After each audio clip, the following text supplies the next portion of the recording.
A vida é como um trem. Cada trilho é uma memória. E cada estação é rodeada por entradas e saídas de traumas e recomeços.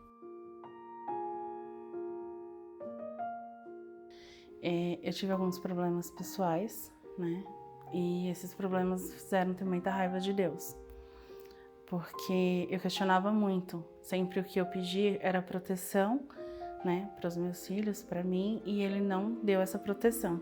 E aí, num momento de muita raiva, eu fui participar de um ritual e não queria saber de Deus mais. Aí uma amiga minha, Silvana, quando ela ficou sabendo o que eu tinha feito, ela começou a insistir muito para mim ir para a igreja. E aí, num sábado de manhã, eu fui para a igreja e quem estava pregando era o apresentador André Leite, da TV Novo Tempo. E ele estava falando sobre ressignificar, né, a nossa história.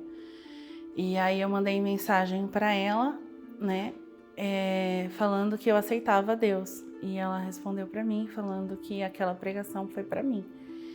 E aí logo depois do culto eu tive a primeira possessão espiritual. Satanás tomou conta. E aí ficamos ali por horas, alguns irmãos ficou, né? O André Leite também ficou orando muito comigo. E aí eu voltei para casa com as crianças. Quando foi à noite, era mais ou menos por volta de umas 11h30, meia-noite mais ou menos. Tava passando um programa e todos os hinos que tava tocando naquele programa era de libertação. A gente estava deitado no quarto e a gente escutou vozes e barulhos de ruídos, como se alguém estivesse mexendo nas janelas. E a gente ficou com muito medo.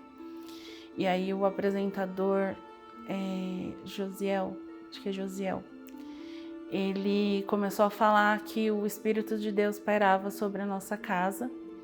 E ele tocou uma música, acho que Castelo Forte. E a gente começou a cantar aquele hino, né? E aí a gente conseguiu dormir. E aí depois de mais um tempo, eu tive mais uma possessão espiritual. E aquilo tomava muito conta e eu ficava muito atordoada. Senhor, tô pedindo libertação e o Senhor não vai me libertar? E aí teve uma vez que eu tava cansada dos fardos da vida, cansada de tudo que estava acontecendo, de todos os processos, né, que eu tava passando. E eu resolvi tirar a minha vida.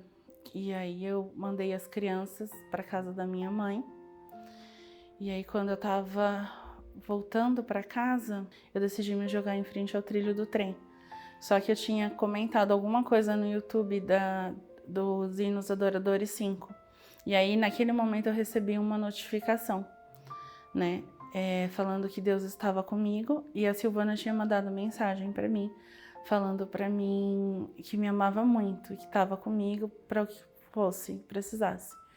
Aí nesse mesmo dia que eu ia cometer o suicídio, eu recebi uma mensagem do Gabriel falando que ele tinha deixado a chave na caixinha do correio. E aí eu fui abrir a caixinha do correio e tinha a revista Mente Feliz. E ela estava lacrada, mas não tinha meu nome. Eu tinha pedido a revista, mas eu já tinha levado ela para uma amiga minha, então a revista não tinha como ser minha. E aí eu abri aquela revista e aí eu comecei a fazer o estudo naquela mesma noite. Eu estudei a revista toda.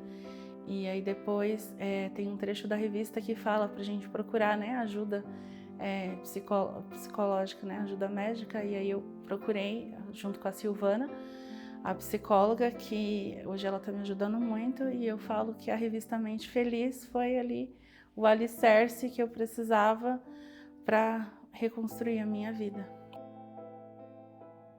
Com a entrada da Novo Tempo no seu lar, com a sua decisão de poder estar mais perto de Jesus, você decidiu se batizar. O batismo, ele é exatamente isso, né? Ele é um novo nascimento. Só que essa decisão, ela não é apenas sua. Quero chamar aqui seus filhos. Pode se assentar aqui, Gabriel, aqui do lado da sua mãe. Eles têm algo para te dizer. Nesse momento eu quero deixar a palavra com eles. Mãe, a gente viu toda a sua caminhada, tudo que você fez, e a gente percebeu que tudo era um ciclo, então a gente resolveu se batizar junto com você.